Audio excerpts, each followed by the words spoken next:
Good morning, my Diva Cup queens. Now, more than ever, the world understands we have absolutely zero clue what's coming next. With immense stakes of millions and honestly billions of lives that are being used as dispensable pieces in the billionaire's little chess game, uncertainty is avoidable for all of us. All of us. What to do next feels like a futile question in the environment of massive money and power machines overtaking our media, overtaking our healthcare, our housing. It feels like every aspect of our life is being overtaken by these companies. Hope is not lost. Hope is not lost, my Diva Cup queen. But I can't truthfully say that it's easy to find. And that's just the truth. It's not easy to find. Whether this is true for you specifically or not, I think all of us are probably gonna need some help navigating this period, which is great. I love help. I love getting help. I'm open to it. Just tap my funny bone. I actually find it pretty comforting knowing that all of humanity is in the exact same place. Every single one of us is in this place. Oh, even my little kids are in this place. You can hear them. If a brighter future resides anywhere in this universe, I think we have to start with collectively embracing that reality that we are all in this, if not together, at least at the same time.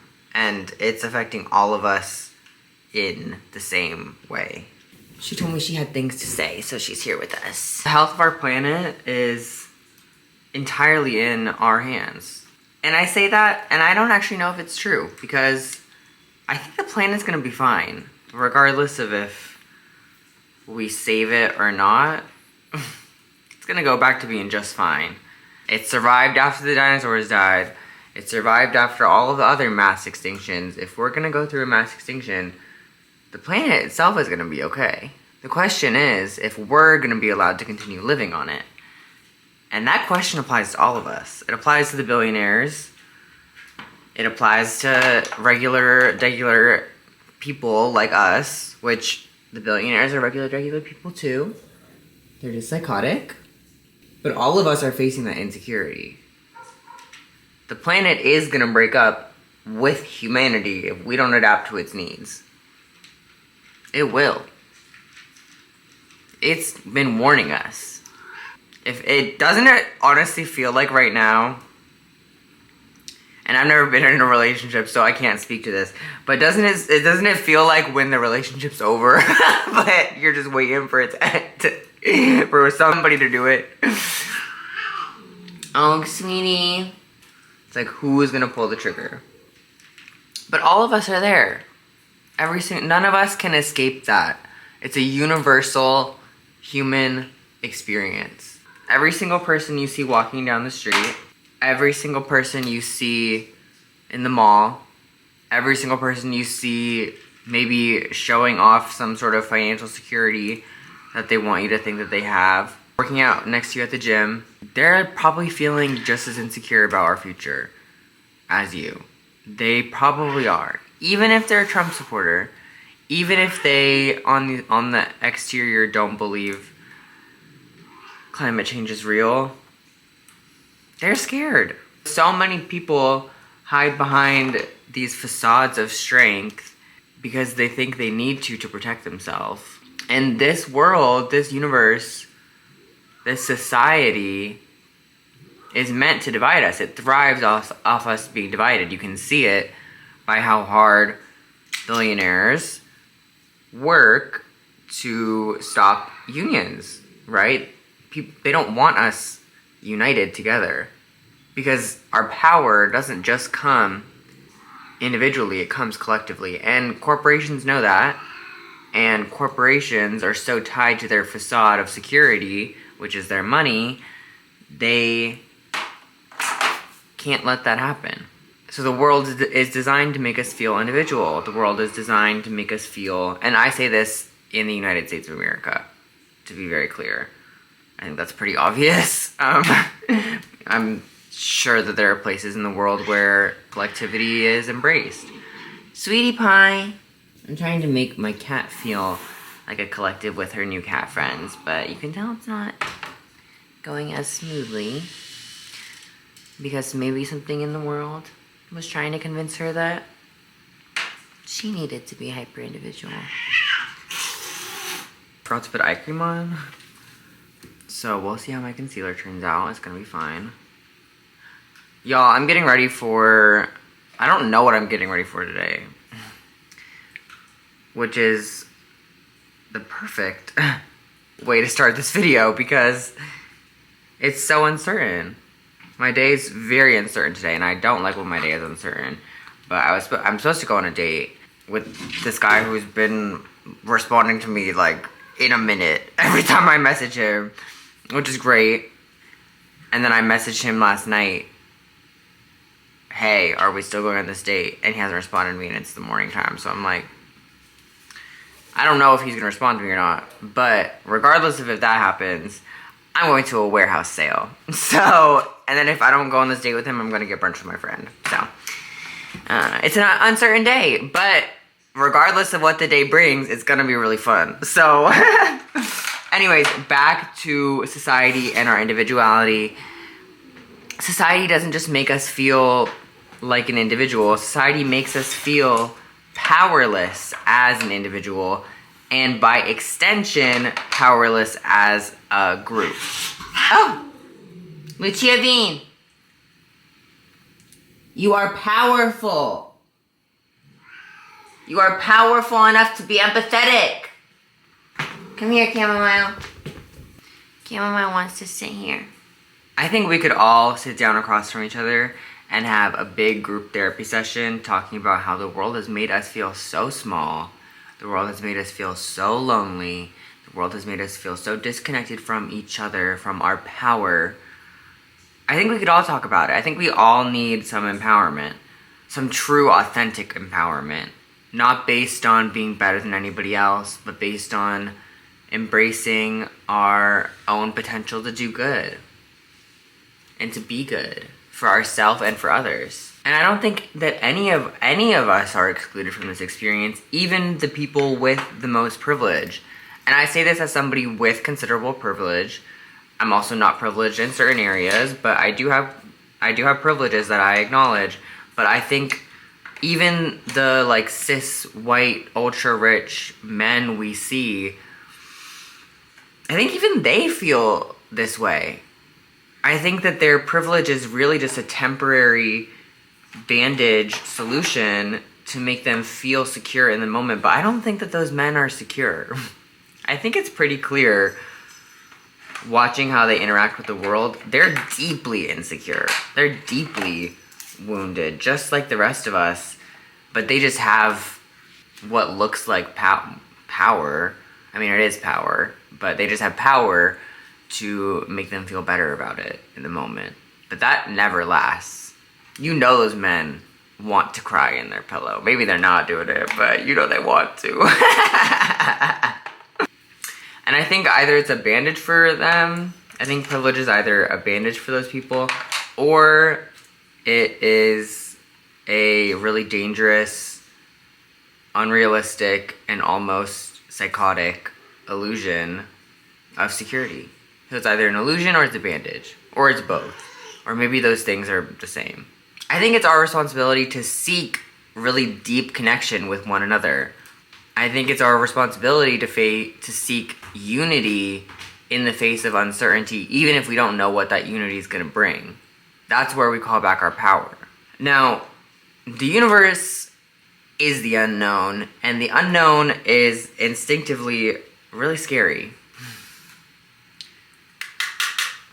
Our bodies really crave knowing and certainty, since adaptation can be really costly for our brains, right? Like, think about when you've had to adapt to something like on the spot. It takes a lot of energy. You're probably pretty tired after. And that's something our brains don't like. Our brains like to save energy for things that they think are worthwhile. But this world will never be predictable, which is why evolution has transformed our world. Mommy is speaking. Mommy is speaking.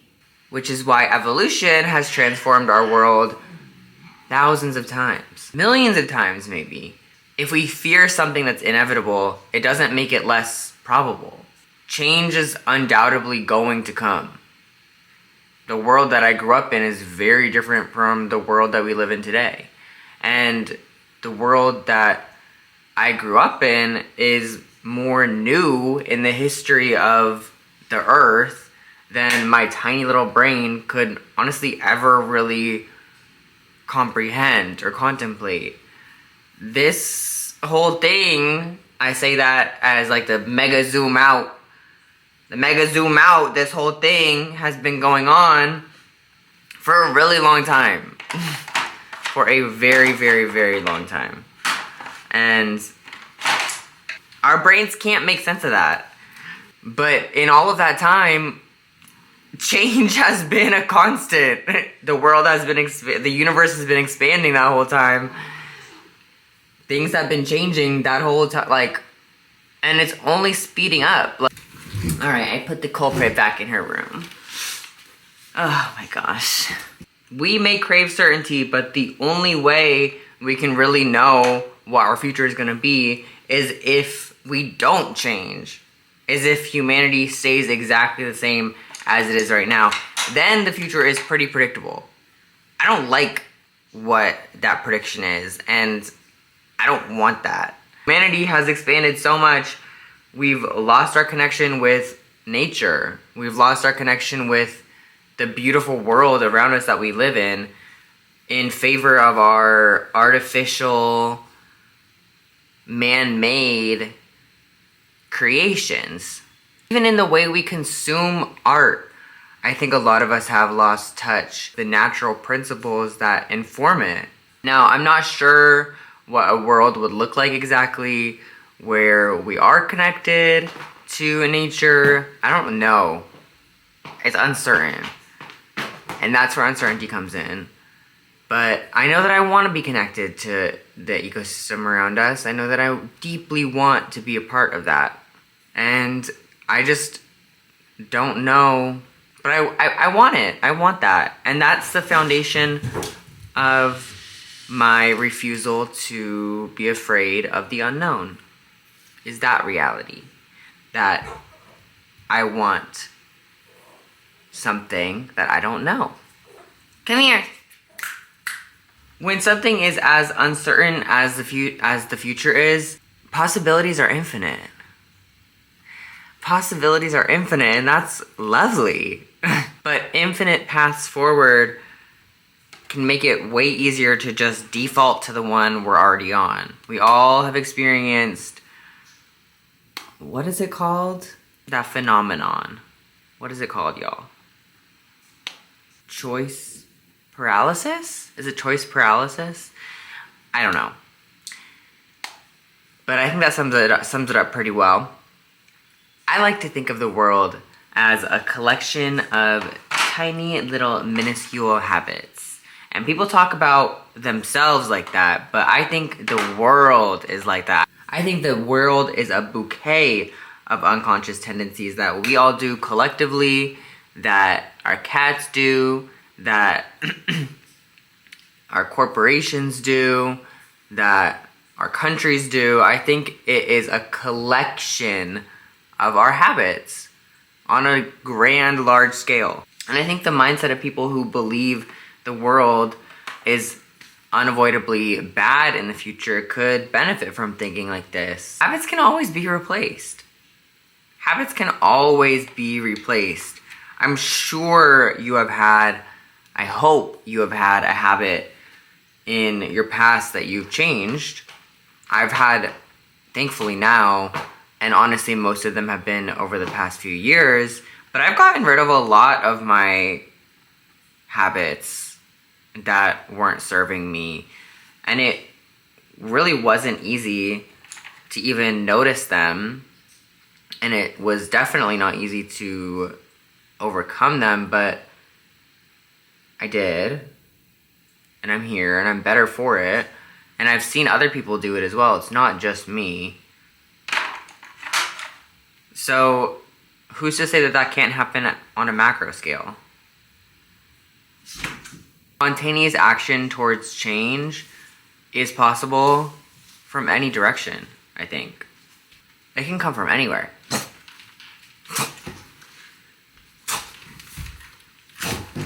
Where'd it come from? I don't know. But it could happen from anywhere, right? The little Kim dance. Except for good things. Instead of bullets. Is that what she was? Is that what the dance was? She was like, because there was that lady who was doing that dance, and she saved herself from a bullet because she was doing it. She actually dodged a bullet by doing that dance, which is incredible. Thank God she's safe. God bless that woman. Oh my God. Let the universe bless her. Thank you. It depends on the context, but in this, both. May both the God and the universe bless that woman. Clearly already is blessed. I think there's validity in expectation, and I think a lot of people are expecting bad things right now. Expectation prepares us for what we believe is most likely, which means our brains need to be a lot less agile if we did this prediction correctly.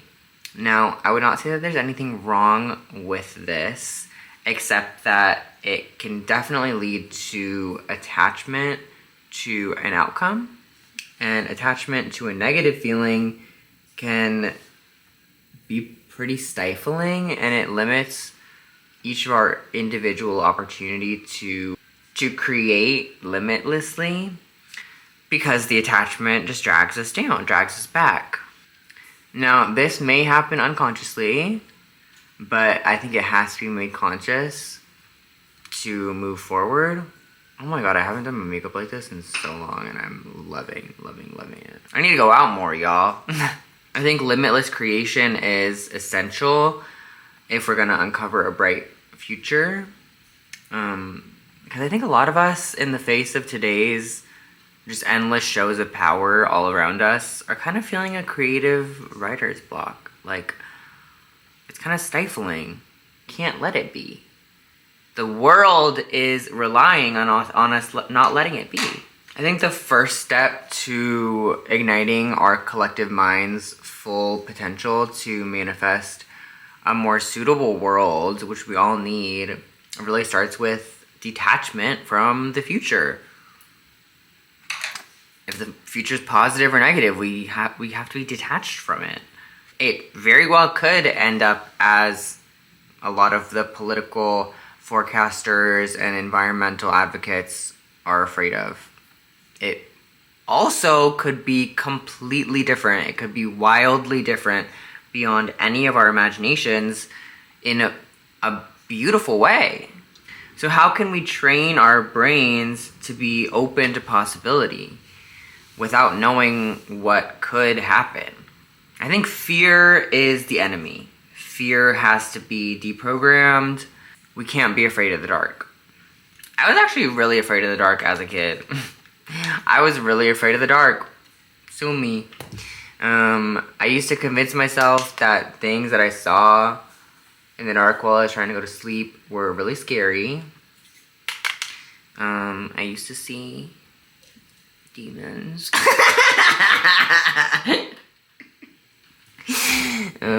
I convinced myself that I saw demons, but then I would turn on the light and it was just a t-shirt, right? So I wasn't seeing a demon, I was seeing a t-shirt. But I had been programmed to be scared of the dark. And I'm not sure if this is still in the parenting vogue, if the parenting books are still telling the parents to do this, or if my parents had even looked at a parenting book to do this. But when me and my brother were afraid of the dark, what they did is exposure therapy, which it's not that bad of an idea. They put us in a room, a dark room, and left us in there. And it said, just sit in here for a minute, y'all. I guess that's what they did. That's what I remember. And I don't think that this helped me. because I think I was still afraid of the dark, and I didn't feel really safe after sitting alone in a pitch black room.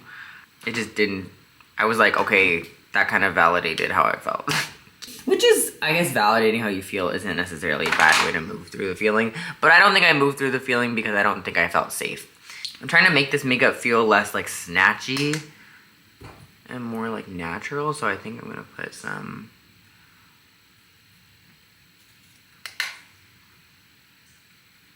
bronzer like up there. And it did what I wanted it to do.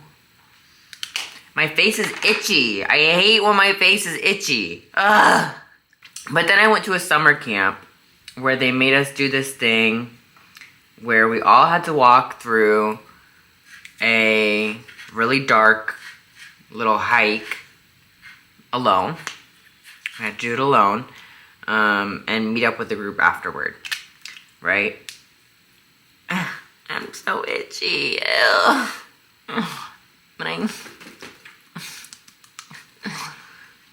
Why does that happen? So, we had to hike through the mountains at midnight and pitch black, no lights around us at all, and meet up with the group after. And at the time, I thought that this was crazy and really weird and useless. It's like, why the F are we doing this? I didn't have the F word in my vocabulary at the time. But I was like, why the F are we doing this? I don't want to walk through a mountain at night by myself when there could be mountain lions. There could be anything. There could be literally anything. Literally anything. Okay, put more blush on and now it's starting to feel like snatchy again. Now that I look back on it, I kind of think that doing that was better for my fear of the dark than just being in the dark alone. Because the good thing about this specific challenge, where I had to walk through the mountains at night alone, is that it was alone, but it was also together with everybody. Like, we all had to do it. It was like a community. And then I think I saw people who were doing it and who weren't scared. Like, maybe their family had taken them camping a bunch and they weren't scared of the dark or something, and they were peaceful as they did this hike, or as they left and returned for this hike. You know, they walked off and they were like confident. Maybe it was a show, but I think seeing that was really helpful for me. And then I think also just the experience of doing it, even though it was alone, like as a big group, made it easier for me to feel safe doing it. Because it's like, okay, we're probably not all gonna die. So I think it was helpful for me to see that. And I don't know if that's when I stopped being afraid of the dark, but I think that it helped. I'm about to... Y'all, don't judge me. I gotta get the ookie bookies out of my brows. It was a little weird, though. It was a little weird. Mixed feelings, for sure.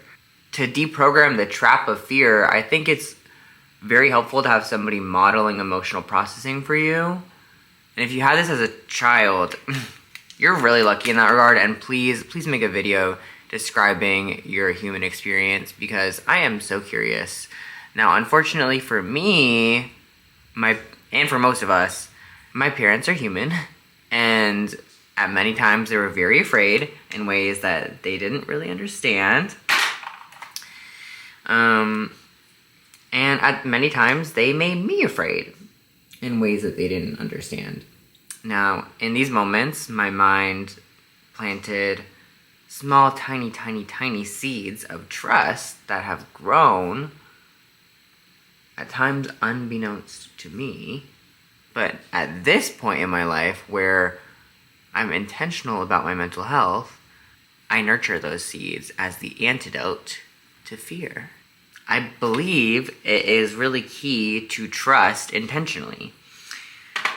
And this can start with trusting yourself. Trust that you'll be adaptable to any change you need to be. You have until now, and you will moving forward, even if you can't even imagine what those changes may look like, even if those changes may themselves be kind of scary. But you will adapt to them, you will move through them, you will be okay. If you don't feel a sense of trustworthiness within yourself, now may be the time to change that. Now may be a good time. Now really might be the only time you have to change that, so get on it. Luckily, trusting yourself comes at your own terms. You decide what you can trust yourself with. And many times, many people who are stuck in the dopamine loops of today's technology, including myself, may feel their internal trust eroding at times. Our minds and our bodies and our souls have desires and needs that extend beyond our phones and extend beyond our vapes. I'm looking at you, 2020 Sage. Our families, our communities, our art, our bodies are waiting for us to commit to them and to follow through with those commitments. By choosing something small to commit to, and by choosing that commitment every time it needs attention within yourself, you start to build a foundation of trust within yourself. And from there, your brain will learn to choose better options for yourself more and more consistently. And this is the first step to living without fear. From here, you can start to build trust within select people, within selected communities. There are many groups of people who have wholeheartedly positive intentions and who want to connect and support communities. If you're not currently around any groups that are like this, seek them out with a purpose, with intention, and contribute to them with a grounded sense of self-trust. And when you need to rely on those people, you'll be able to. And you'll be grateful to have others to trust. The trade-off is that you have to be trustworthy as well. So if they need to rely on you, you're gonna have to be able to do something for them as well. You're gonna have to be able to show up for them as well. And once you have this foundation of trust in any way, enjoy it. You won't be able to transmute this new skill into a complete absence of fear immediately or maybe ever. But the more that you trust yourself, the less afraid you'll be. And you'll see this for yourself. As you start to trust yourself more and build healthy habits, you may start to even become aware of aspects of yourself that you were blocking yourself off from before. This experience of confronting parts of yourself that you were afraid of can be extremely liberating, as you realize they may not have been so scary after all. This is where I'm at with my fear of the unknown. I've confronted it. I've observed it. I do not need it. The unknown, to me, is fundamentally unscary. It is unknown. It is not a mountain lion growling at my neck. It is not a unicorn waiting to take me to paradise. Once it's known, I'll be able to see it as either of these two things or some third other thing. But until that point, it's neutral. Many times, my life has taken some unexpected turns. And somehow, regardless of how they felt in the moment, I have always continued on. I always continued on. The possibility of magical, wonderful things is equally represented in the unknown, as is the possibility of new challenges that posit lessons for me to learn.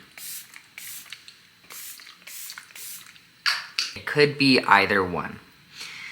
And that is a phenomenal reprieve from the societal message that calamities are much easier to find than miracles.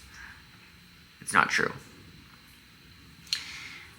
Since I've been focusing my vision like laser on trying to find miracles every single day, I've found that my daily life is full of them. Once something's known, it can be celebrated. or it can be feared. The point in which something becomes known is the point when it can be appraised, processed, and managed. You can't do any of that when something is unknown because you don't know what it is yet. So spending time contemplating the unknown is a waste of energy. Because it's a waste of energy that could be used to take care of yourself, which would be beneficial to you in whatever the future looks like. Versus if you